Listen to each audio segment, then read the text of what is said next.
DNP India, Indian times, Indian today के मुताबिक दुनिया में सबसे ज़्यादा पोर्न देखने वाले कंट्रीज़ की लिस्ट में पाकिस्तान का पहला नंबर है। इसी लिस्ट में इजिप्ट, वियतनाम, ईरान, मोरक्को और इंडिया भी शामिल हैं। जब ये लिस्ट सामने आई तो इस लिस्ट को कुछ पाकिस्तानी जर्नलिस्ट ने भी शेयर किया था, लेकिन उन्होंने सोर्स में लिखा था गूगल। जब मैंने इनके सोर्स को देखा तो मैं बहुत हैरान हुआ, क्योंकि गूगल कोई भी रिसर्च सोर्स नहीं है। शायद वो ये नहीं जानते थे कि गूगल तो एक सर्च इंजन है और वो खुद से कोई रिसर्च नहीं करता। मतलब अगर आपको किसी डाटा का सोर्स देना है तो आपको उस वेबसाइट का नाम लिखना होगा जिसने इस डाटा पे सर्च की थी, ना कि आपको गूगल लिखना होगा। गूगल तो एक सर्च इंजन है। जिन इंडियन वेबसाइट्स ने पाकिस्तान को टॉप लिस्ट किया था, उनके पास भी सोर्स या रिसर्च में लिखने के लिए कुछ नहीं था। एक्चुअल में अगर कोई रिसर्च आती है तो उसके लिए रिसर्च वेबसाइट बनी है, जिनका एक प्रॉपर प्रोसेस होता है, वो किस तरीके से रिसर्च को इकट्ठा कर रही हैं। न्यूज़ वेबसाइट कभी रिसर्च को इकट्ठा नहीं करती, बल्कि ये दूसरी रिसर्च वेबसाइट के डाटा को सोर्स करती हैं। जैसे अभी कुछ दिन पहले वर्ल्ड हैप्पीनेस इंडेक्स की एक रिपोर्ट आई थी, जिसमें उन्होंने मुख्तलिफ कंट्रीज को रैंक किया था उनके हैप्पीनेस इंडेक्स के मुताबिक, और उनके पीछे एक पूरा बायोडाटा था कि किस तरीके से उन्होंने इस रिसर्च को कंडक्ट किया है। इसी तरह पोर्न के इम्पैक्ट को चेक करने के लिए कुछ यूनिवर्सिटीज़ जो हैं वो रिसर्च तो कंडक्ट करती रहती हैं।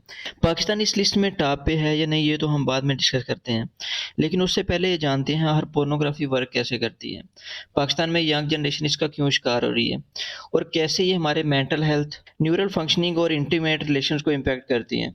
अगर हम पोर्नोग्राफी के करंट यंग जनरेशन के माइंड पे इम्पैक्ट की बात करें, तो पाकिस्तान में पहली दफ़ा 2011 में गवर्नमेंट ऑफ पाकिस्तान ने इंटरनेट सर्विस प्रोवाइडर को 4 लाख से ज़्यादा वेबसाइट ब्लॉक करने का कहा था। आप जानते हैं कि 2011 में बहुत कम पॉपुलेशन के पास इंटरनेट था, लेकिन तब पोर्नोग्राफी को एक्सेस करने के लिए लोग इंटरनेट कैफ़े और डीवीडी वगैरह का इस्तेमाल करते थे। एक्चुअली कुछ हुआ यूँ था कि सितंबर 2011 में एक हैकर ने सुप्रीम कोर्ट की वेबसाइट को हैक कर लिया था, और उसने ऑफिशियल वेबसाइट पे एक मैसेज डिस्प्ले कर दिया था कि chief justice please order PTA to block access to all pornography content. लेकिन जब एक माह तक कोई भी खास एक्शन नहीं लिया गया, तो इसने सुप्रीम कोर्ट की वेबसाइट को दोबारा हैक कर लिया और इस पर दोबारा मैसेज डिस्प्ले कर दिया कि अगर पीटीएन वेबसाइट्स को बैन नहीं करता तो मेरा नेक्स्ट टारगेट पीटीए होगा। इस तरह पीटीए ने 2011 में पाकिस्तान में अप्रोक्सीमेटली 1000 वेबसाइट्स को बैन कर दिया था। पाकिस्तान इन वेबसाइट्स को बैन करने के लिए या इनकी एक्सेस को बैन करने के लिए ग्रेट फायरवॉल मैकेनिज्म से मिलता जुलता सिस्टम इस्तेमाल करता है।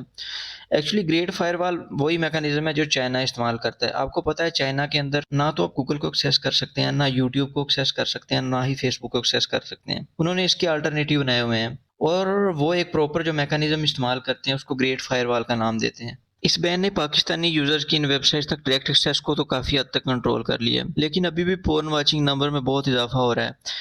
पाकिस्तान में रहने वाले लोग इन वेबसाइट्स को वीपीएन या वर्चुअल प्राइवेट नेटवर्क से एक्सेस करते हैं, जो सिक्योरिटी वाल को, या आप जिस ग्रेट फायर वाल की हम बात कर रहे थे, उसको ब्रीच कर देता है और यूज़र को डायरेक्ट वेबसाइट तक एक्सेस दे देता है। इस बैन ने पाकिस्तानी यूजर्स की इन वेबसाइट्स तक डायरेक्ट एक्सेस को तो काफ़ी हद तक कंट्रोल कर लिया है, लेकिन अभी भी पोर्न वाचिंग नंबर में बहुत इजाफा हो रहा है। 2022 में एटलस वीपीएन ने एक रिसर्च की, उनके डाटा के अकॉर्डिंग पाकिस्तान में तकरीबन 17 मिलियन लोगों ने उस साल वीपीएन को इंस्टॉल किया था, और इन वीपीएन यूज़र की रैंकिंग में पाकिस्तान का नंबर 40 था, जबकि इसी लिस्ट में इंडिया का नंबर 67 था। मतलब पॉपुलेशन टू डाउनलोड रेशियो में पाकिस्तान वीपीएन इस्तेमाल करने में इंडिया से बहुत आगे है। कुछ स्टडी बेस्ड और रिसर्च बेस्ड वेबसाइट भी पाकिस्तान में बैन है, इसलिए कुछ लोग वीपीएन को उस पर्पज़ के लिए भी डाउनलोड करते हैं, लेकिन मोस्टली पॉपुलेशन इसको अडल्ट वेबसाइट्स को एक्सेस करने के लिए डाउनलोड करती है। तो आखिर क्या वजह पाकिस्तान में इस अडल्ट कंटेंट को एक्सेस करने की जो रेशो है वो आहिस्ता आहिस्ता बढ़ती जा रही है। लेकिन ये ऐसा नहीं है कि ये एक जेंडर में है, ये दोनों जेंडर्स में इसके नंबर में इजाफा हो रहा है।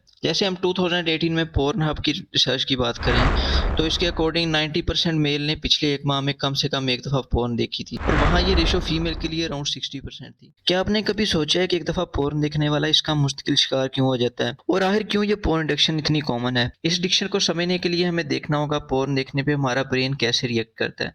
हमारी बॉडी में होने वाली डेली एक्टिविटीज़ के लिए हमारे ब्रेन से एक मैसेज आ रहा होता है, मतलब हमें किस चीज़ पे खुश होना है, कब हमें सोना है, किस चीज़ को देख के हमें डर लगेगा, और ऐसा क्या काम होगा जो हमें खुशी देगा। इन सब कामों की मैसेजिंग के लिए न्यूरोट्रांसमीटर्स काम करते हैं। तो अब देखते हैं न्यूरोट्रांसमीटर एक्चुअली होते क्या हैं। जो हमारा ब्रेन है ये कुछ स्पेशल किस्म के सेल से बना होता है जिन्हें न्यूरॉन्स कहते हैं।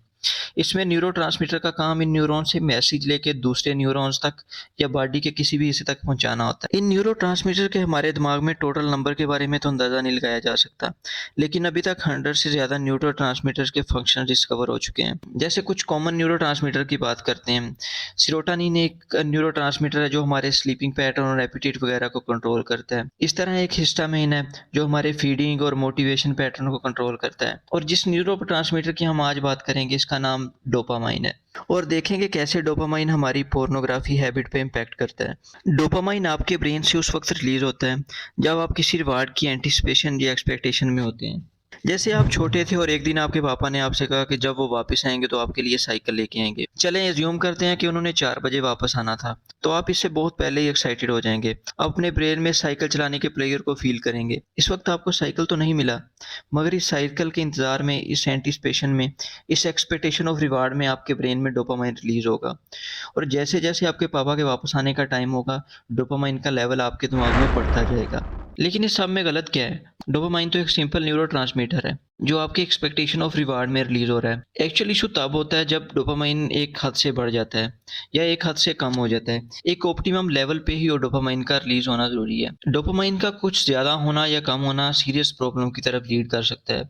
चलें इसे दोबारा एक एग्जांपल से समझते हैं। अब अज्यूम करें वही साइकिल जो आपके पापा लेके आ रहे थे, अब वो वापस घर आ चुके हैं और आपको साइकिल मिल चुकी है। अब देखें जब आपको साइकिल वो मिलेगी तो आपका एक्साइटमेंट का लेवल बहुत ज्यादा होगा, लेकिन ये एक्साइटमेंट का लेवल हमेशा ऐसा नहीं रहेगा। आस्ता आस्ता कुछ दिन बाद, जैसे अज्यूम करते हैं, जैसे कहते हैं कि 1 दिन 2 दिन तक आपको इस साइकिल की एक्साइटमेंट रहेगी, फिर आस्ता आस्ता इस साइकिल की एक्साइटमेंट खत्म होती जाएगी। और जैसे जैसे उस साइकिल की एक्साइटमेंट खत्म होगी, आपका डोपामाइन का लेवल जो बहुत ऊपर जा चुका था वो आहिस्ता आहिस्ता नीचे आना स्टार्ट हो जाएगा। अब दोबारा अज्यूम करें अगर आपके पापा वही साइकिल आपके लिए दोबारा लेके आते हैं, तो क्या आपका एक्साइटमेंट लेवल वही पहले वाला होगा या उससे कम होगा? अब देखें इसमें ज़ाहिर बात है कि हमारा जो एक्साइटमेंट लेवल है वो उससे कम होगा, क्योंकि हमें वही चीज़ दोबारा मिल रही है या वही लेवल की एक्साइटमेंट हमें दोबारा मिल रही है। तो हमारा डोपामाइन लेवल उस लेवल तक इंक्रीज नहीं होगा जहाँ तक वो पहले इंक्रीज हुआ था। अब अगर आपके पापा उससे बेहतर कोई चीज़ आपको ला के देते हैं, पहले उन्होंने साइकिल लेके दी थी, अभी वो आपको गाड़ी लेके देते हैं या आपको मोटरसाइकिल लेके देते हैं, तो अभी आपको दोबारा उस एक्साइटमेंट लेवल को पहुंचने के लिए उससे कोई बेहतर चीज़ चाहिए होगी। मतलब अभी वो साइकिल आपका एक्साइटमेंट लेवल को उस लेवल तक नहीं पहुंचा सकती।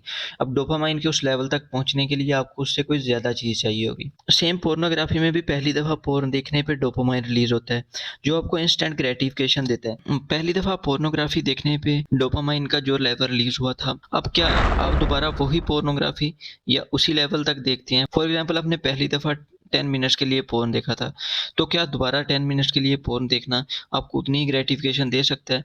तो ऐसा कभी नहीं होगा। अब नेक्स्ट टाइम आपको पोर्न उससे ज़्यादा मिनट्स के लिए देखना होगा। इस तरह अगली दफ़ा पोर्न देखने के लिए आपका ब्रेन और क्रेविंग करेगा और मज़ीद डोपामाइन रिलीज़ करेगा। मतलब सेम लेवल की ग्रेटिफिकेशन को पाने के लिए आपको लंबे टाइम तक या रेगुलर देखना होगा, और इस तरह हम पोर्न एडिक्शन का शिकार हो जाते हैं। पोर्न एडिक्शन ना सिर्फ डोपामाइन के लेवल को डिस्टर्ब कर देता है, बल्कि हमारे ब्रेन के उस पार्ट जो हमें बाकी मेमोरी से अलग करता है उसे भी डिस्टर्ब कर देता है। एक्चुअली इस पार्ट को प्री फ्रंटल कोर्टेक्स भी कहते हैं, जो हमारी लॉजिकल थिंकिंग को कंट्रोल करता है और हमें बताता है कि कब हमें अपनी डिजायर को कंट्रोल। एक्चुअली 2020 में यूनिवर्सिटी ऑफ मैड्रिड स्पेन ने कुछ कॉलेज वुमेन पर रिसर्च किया था जो कंटिन्यूसली पोर्न देख रही थी। जब इन पर स्टडी की गई तो देख इनके प्री फ्रंटल कोर्टेक्स की एक्टिविटी को पोर्न एडिक्शन ने बहुत हद तक इम्पैक्ट कर दिया था। मतलब पोर्न एडिक्ट इस लेवल पे चला जाता है कि इसके ब्रेन में पोर्न एडिक्शन को कंट्रोल करने वाला या इसको रियलाइज करवाने वाला कि ये चीज़ गलत है, वो प्री फ्रंटल कोर्टेक्स की अपनी एक्टिविटी को खो देता है। पोर्नोग्राफी ना सिर्फ हमारे नर्व फंक्शन को डिस्टर्ब करती है, बल्कि हमारी मैरिटल लाइफ को भी डैमेज करती है। हम इन अनरियलिस्टिक अप्रोचेस को अपनी रियल लाइफ से कंपेयर करने लग जाते हैं और ऐसी ही एक्सपेक्टेशन के बारे में सोचने लग जाते हैं। फेसबुक से जुड़ा एक थ्रेड मैं डिस्क्रिप्शन में अपलोड करूंगा, जहां लोग अपना एक्सपीरियंस शेयर कर रहे हैं किस तरह पोर्नोग्राफी ने उनकी मैरिड लाइफ को इम्पेक्ट किया था। चले हम देखते हैं इस पोर्न एडिक्शन को हम किस तरह कंट्रोल कर सकते हैं। पोर्न एडिक्शन को कंट्रोल करने के लिए कुछ रिसर्च बेस्ड आइडिया हैं जिसे हम स्टोरी में समझेंगे। लेट्स अज्यूम करते हैं आप वीक में 7 डेज ही पोर्न देखते हो, तो सबसे पहला काम आपको वीक में एक दिन ऐसा करना है जिस दिन आपने अपने मोबाइल यूजेज को 50% कम कर देना है।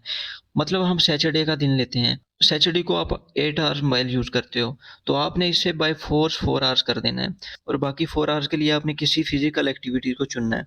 अगर आप कोई फिजिकल एक्टिविटी नहीं कर सकते तो इस दौरान में आपने घर में नहीं रहना और इसे घर से बाहर जाने से रिप्लेस करना है। आपने इस 4 घंटों में अपने डोपामाइन लेवल को पूरी तरह सप्रेस करना है। इन 4 घंटों में आपने कोई भी ऐसा काम नहीं करना जो आपको इंस्टेंट ग्रेटिफिकेशन दे। मतलब अगर आप स्मोकिंग करते हो तो आपने स्मोकिंग भी नहीं करनी। और अगर आप मोबाइल पे गेम खेलते हो तो आपने वो मोबाइल पे गेम भी नहीं खेलनी। आपने इन 4 आवर्स को बिल्कुल किसी बोरिंग एक्टिविटी में सर्व करना है। अगर आप इन 4 घंटों में बोर हो रहे हो तो आप समझ लो कि आप सही डायरेक्शन के अंदर जा रहे हो। 2 वीक्स के बाद आपने इस टाइम को 8 घंटे कर देना है। इस तरह आपने अपनी इस एक्टिविटी को पहले 1 दिन, फिर 2 दिन और फिर पूरे वीक पे इम्प्लीमेंट करना है। दूसरी सबसे इम्पोर्टेंट चीज़ अपने ट्रिगर को फाइंड करना है।